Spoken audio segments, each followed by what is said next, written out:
You know where I'm going from all these conversations that I'm having, right? Next week, we have the ODI World Cup starting. What do you think are our chances? Our chances are looking good now. I was not sure before the Asia Cup because a lot of guys were injured. Jasprit Bumrah, one of our main bowlers, coming back. But with the Asia Cup performances and now beating a top side like Australia, I think we're looking good. And I just feel the pressure is going to be different this time because this is no quarterfinal. You play everyone and you straight away go in a big game like semi-final. Yeah. And if you have a bad session in that game, you could lose the game. So the pressure is going to be very quick, very certain if India qualifies.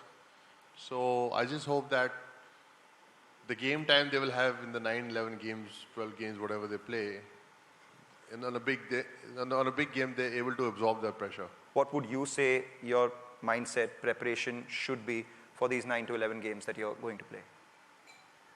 Well, I would say that play the situation, not the expectation. Because in our country, the expectation is India has come to win. India is only going to win. India beats Pakistan, we won the World Cup.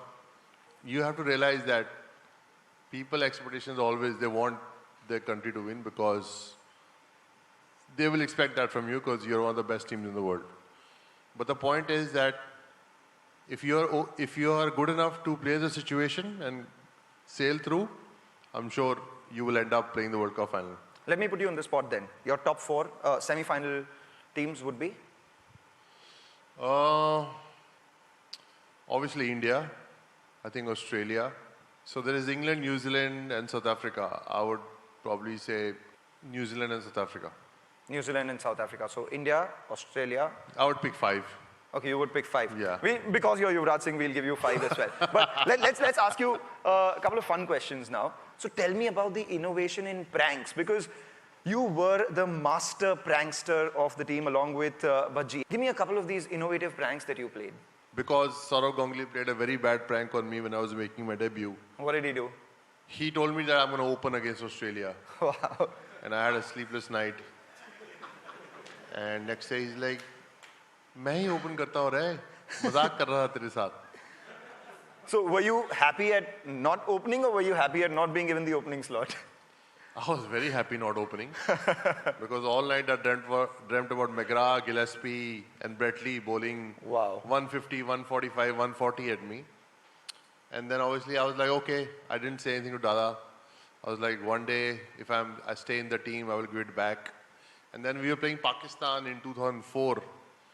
And me and Bajji made a false paper of Times of India where Dada's given false statements about his players, that he's not happy with his teammates and some guys are not supporting him. And obviously, we go in the morning, we tell the whole team we're going to play a prank on Dada because it's April Fool's Day, showing the paper, and Dada has obviously gone red in his face and he goes, I have not said this. If I have said this, I will resign just now. So he's walking towards the media to give a statement, and Rahul touches his shoulder, like, April Fool's Day, Dada.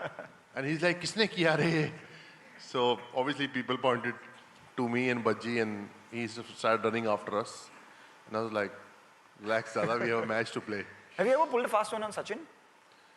I tried to, but he was always a bit ahead of everyone, just like on bowlers, so very tough. Has he pulled a fast one on you? Every time. What has he done? I don't know. In conversation, obviously, he has a great sense of humor. It's very hard to win from him in a conversation. And we always played TT. We always battle in table tennis. Yeah. And till now, after 20 years, trying to figure out to beat him in table tennis. How do you physically endure the kind of pain that you are playing with when you are on the ground? Because mentally you can be strong, you can say, okay, one more over, I have to bat, one more ball, I have to bat. But when that leather hits, it really stings, hurts, right? How do you play with pain? See, I think you get used to it. You get used to getting injured or falling on the park, and you take a lot of inspiration from other sports. The guys who are, in other sports, and you see how dangerous some other sports are. And you have to put your body on line when you're representing your country. you're like I always feel if you're representing a country, you're like a soldier. Country comes first. So I think when you have that kind of motive, everything falls in place. Everything falls in place, and the way it did fall in place on 2nd April 2011 as well.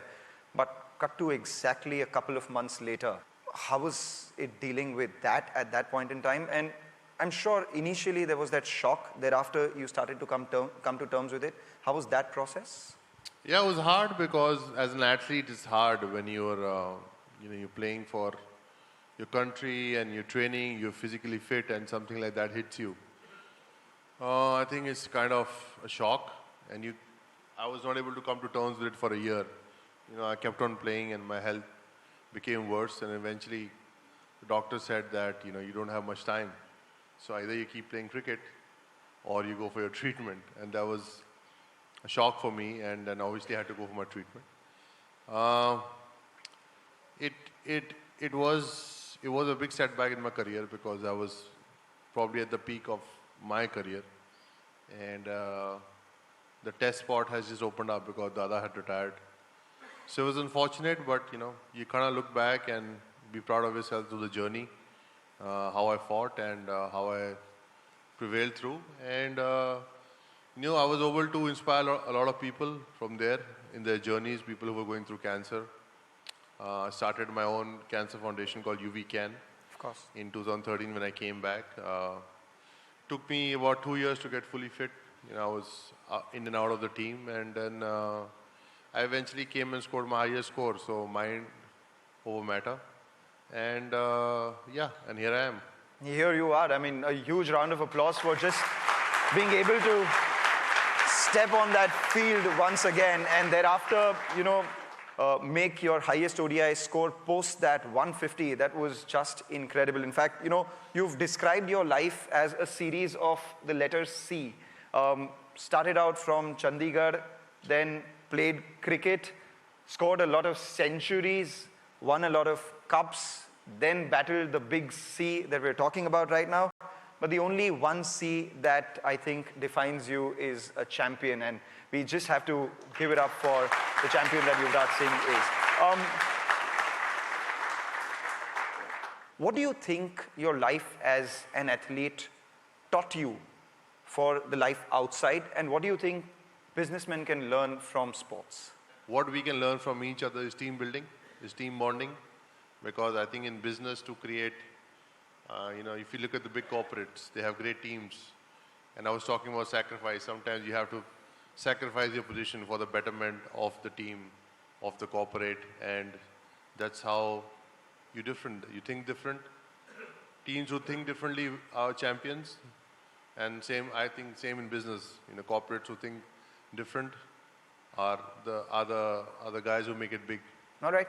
At what point does data stop and the human intelligence start? At what point is it gut? At what point is it data? And what point is it gut, data, gut? See, you can make a good team with data, but with data you can't win a game. You have to win a game with your instinct, what you've learned, what your skill has provided you, and you need to have good match winners in your team, otherwise data is not going to help you. But the data will provide you with good match winners, which you're going to buy. But once you have a team, you got to show your performance on the field. Data can only help you in a certain way. You are a father yourself right now. How have you turned out as a parent, evolved from what you've learned from your parents? My father definitely had no data on me. And he made sure that that I'm his hard drive. And he's going to feed all the information that he's learned in his cricketing career. I definitely won't go my father's way and tell him to start playing cricket at the age of 3. I just want him to, live like a normal kid. Give him an opportunity to decide what he wants to do with his life. Let the kid be a kid. That's my philosophy. If you had to turn back the clock, what would you tell your younger self? What's the one piece of advice that you would give?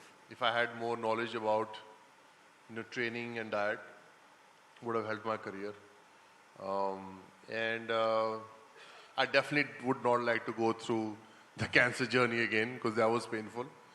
But otherwise, I don't have much regrets. The only regret that I have is that I should have played golf at a very young age because I love the sport now. Who do you think will be the next one to hit 6 sixes? With the way IPL or T20 is going, anybody can hit six sixes in a day, in an over.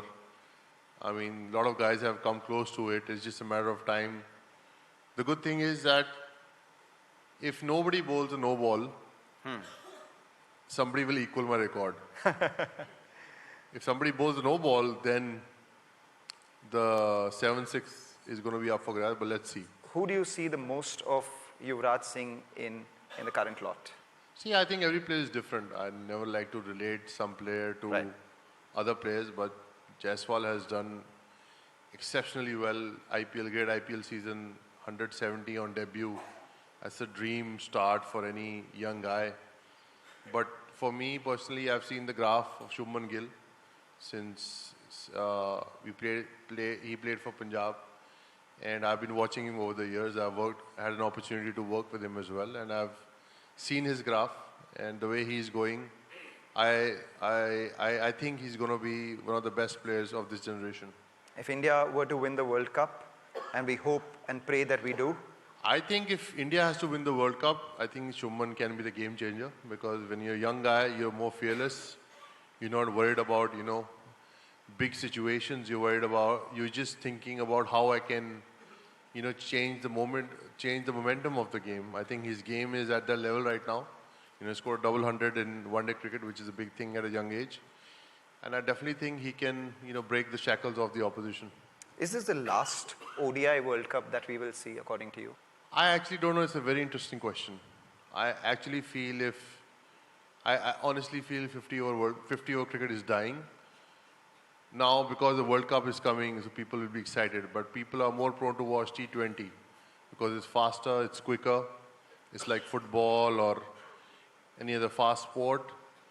I just feel if they want to make 50 over more exciting, they probably could change the format, which I think Sachin had suggested a couple of years ago, to make it 25 overs each side. And, both teams bat twice. A 2-inning 50-over game is 25 overs, 1 inning, yeah. Perfect, makes sense. And finally, I know you love music. If you could describe your life so far in a song, what would it be? I think it would be I Did It My Way, Frank Sinatra. Frank Sinatra? Yeah. Yuvraj, this was a pleasure speaking with you. you. Thank you so much. This was great.